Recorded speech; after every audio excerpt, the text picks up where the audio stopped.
Hello Gemini, Sun, Moon, Rising, and Venus signs. Kamusta po kayo? Sana po nasa mabuti kayong kalagayan. Welcome back po sa Star Tarot. And kung bago kayo dito, welcome na welcome din po kayo. And thank you po sa inyong support. I truly appreciate it and God bless you all. Tingnan po natin ngayon ang mga messages ninyo for the week of October 15 to 21. Gemini, we have energy of the table, hard work ahead. Ayan, so kailangan ninyo ng mas mag-effort pa, no, sa trabaho. Marami, siguro kayo bago kayo sa trabaho, kaya kailangan mag-hard work kayo ng extra ngayon so that you can, adjust easily, no, or mas mabilis na makapag-adjust kayo sa trabaho ninyong bago. Shield, you need to defend yourself. Ayan. So, maaaring may sitwasyon dito na kailangan ninyong depensahan ang sarili ninyo, no? Make sure that you use your intuition, you use your discernment and your judgment dito sa sitwasyon na to. Kasi, alalahanin nyo ni Gemini na may mga laban sa buhay na hindi natin kailangang harapin. May mga laban sa buhay na kailangan nating harapin, no? So, you need to choose your battles dito. Use your own discernment and judgment on this situation, okay? We have Unicorn. Use your intuition to make beneficial changes. Ayan, kakasabi ko lang, use your intuition. So, yun talaga. Kasi, divinely guided kayo, Gemini. So, huwag kayong mag-alala kahit ano man ang sitwasyon na ito, no, na maaaring kailangan ninyong depensa ng sarili ninyo. You are divinely guided, so make sure that you are tuning in all the time sa inyong intuition ng sa gayon. Magabayan kayo kung ano ang tama ninyong steps na gagawin. Kung ano yung nararapat ninyong sabihin at gagawin, no? So, what else for Gemini? We have honor your feelings. Ayan, napakahalaga. Pakiramdam nyo yan. I-savor ninyo yan. I-embrace ninyo yan. Kumbaga, feel your feelings, Gemini. Huwag ninyong isuppress kung ano man ang nararamdaman ninyo. You need to feel it kasi pakiramdam naman ninyo yan. Sa inyo naman yan. Okay? Open up to change. Ayan. So, wag closed off. Be open to change. Kasi, alalahanin natin lagi, Gemini, na change is the only constant thing in this world. Lahat nagbabago in a second. Diba? Mga lugar nagbabago, mga tao nag-evolve, mga bagay, sitwasyon nagbabago. Kaya lagi talaga tayong dapat na bukas lang tayo sa mga pagbabago. Kasi yun ang laging nangyayari. Diba? Maging flexible na lang tayo and adaptable. Okay? So, what else? We have trust the universe. Ayan, magtiwala lang kayo lagi sa universe, sa divine universe. Kasi, maraming mga bagay din kasi beyond their control, di ba?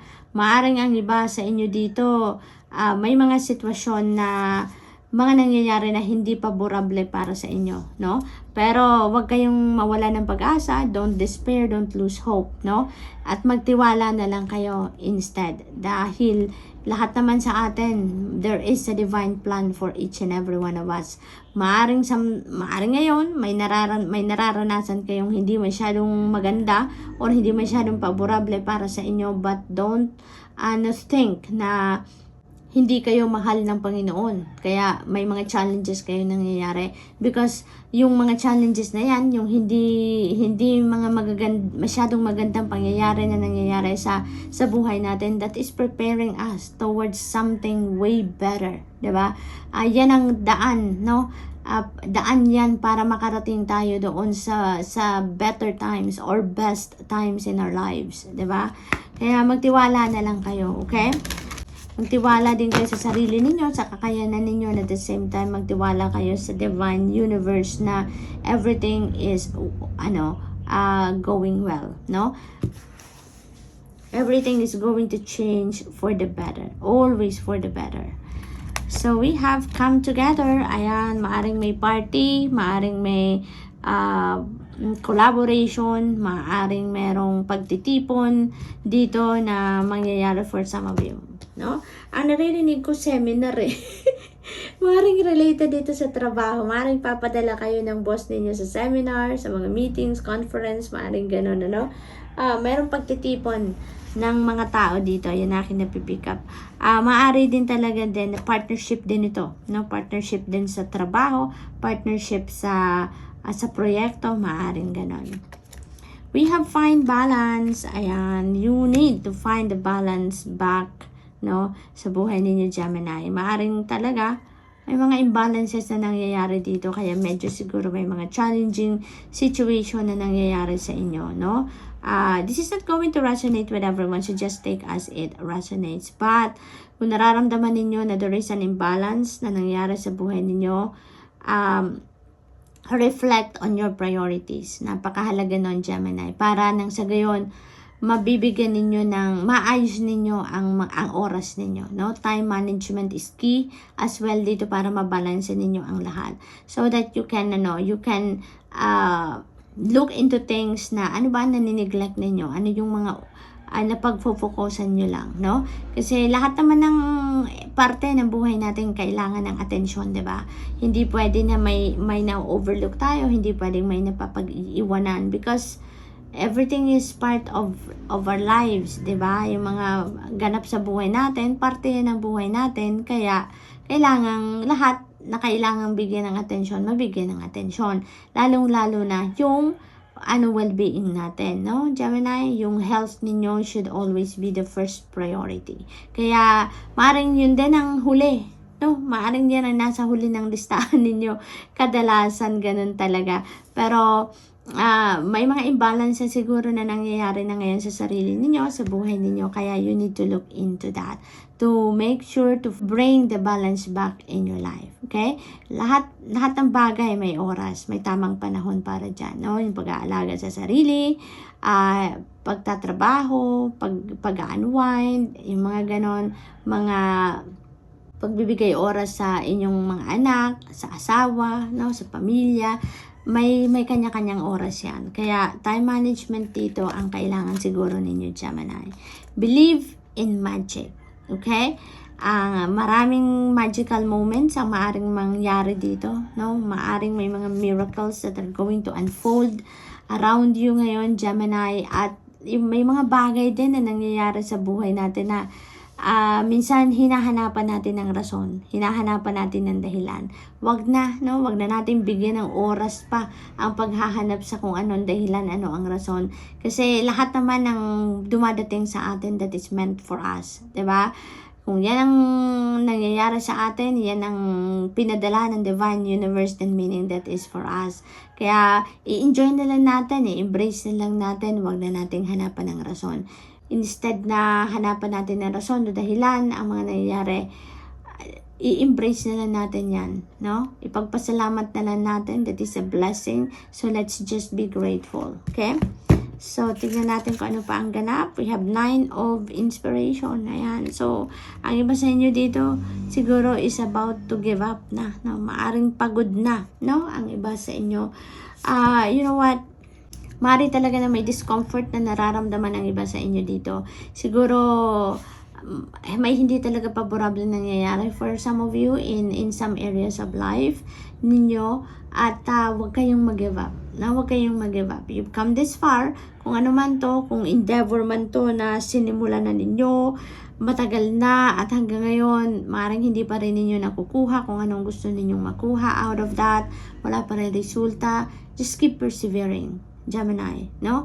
Kasi maaring off timing pa, hindi pa panahon para makuha ninyo kung ano man ang return of investment na ini-expect ninyo from your endeavor. So just keep persevering, continue to cultivate, continue to nurture kung ano man ang ginawa na ninyo, ano naman ang sinimulan ninyo, and just continue on. Ang mahalaga dito, magkinig kayo lagi sa iyong intuition. Okay, Gemini? Kasi ginagabayan kayo lagi ng Panginoon on what you're going to do, where are you heading, yung mga ganon. Kaya, always tune into your intuition ng sa gayon. Alam ninyo kung ano na ang gagawin ninyo. Okay? But this 9 of inspiration is reminding you to keep persevering. Now is not the time to give up. No? Dahil you've come this far, ang layo na nilakbay ninyo, ang dami na ninyong ginawa dito para lang na i-give up ninyo. So, konting one last push na lang, kumbaga konting effort na lang ito at pasasaan ba't makukuha nyo na din kung ano man ang inyong hinihintay. Okay? Tsaga-tsaga pa ng konti. Gemini, Knight of Inspiration. Ayan, see? Bibilis na ang lahat. Bibilis na ang lahat. Papunta na kayo doon. Malapit na kayo sa inyong tagumpay, Gemini. Malapit na ninyong marating ang inyong goal dito. Kaya wag kayong bibigay, ha? Kahit pagod na kayo, ipagpahinga ninyo yan. Step back a little, mag-rest kayo. And again, balikan ninyo. Continue on. Okay? So, what else for Gemini? We have 7 of materials. Ayan. So, talaga naghihintay kayo. May hinihintay talaga kayo dito, Gemini, no? So, maybe talagang hinihintay ninyo is the fruit of your labor dito, no? Maaaring yung pinagsisikapan ninyo yung ito, medyo matagal na. Matagal na kayong nag-effort. Matagal na kayong naglagay ng ano ninyo dito, ng atensyon, oras, lahat, no? Parang binigay na ninyo, kumbaga kung ano ang meron kayo sa endeavor na to, kaya parang nabuboard na talaga kayo or napagod na kayo sa kakahintay. But you know what? Sa 7 of materials, there is ano dito, guarantee na makukuha ninyo ang return of investment ninyo dito. Kung ano yung pagod, yung bunga ng inyong pagsisikap, no? You are getting that, but not now. Hindi pa sa ngayon, Gemini. Yung parang ano pa, you need more time pa na maghintay dahil hindi pa handa ang return of investment na in-expect ninyo. Hindi pa yan tama sa panahon sa ngayon. But there is a guarantee dito na makukuha ninyo ang return of investment ninyo dito. So, just have to continue to cultivate. Just need to continue to work on it dahil konting panahon na lang ang kailangan ninyo dito, no? Maaring kailangan muna ninyo dito na mag-step back ng konti lang at mag-reflect kayo because maybe, you know, may kailangan pa kayong gawin. May kulang pa dito. Maaring may hindi pa kayo nagagawa towards this. And pag na-figure out ninyo yan, kapag nagawa ninyo yan, then that's it, no?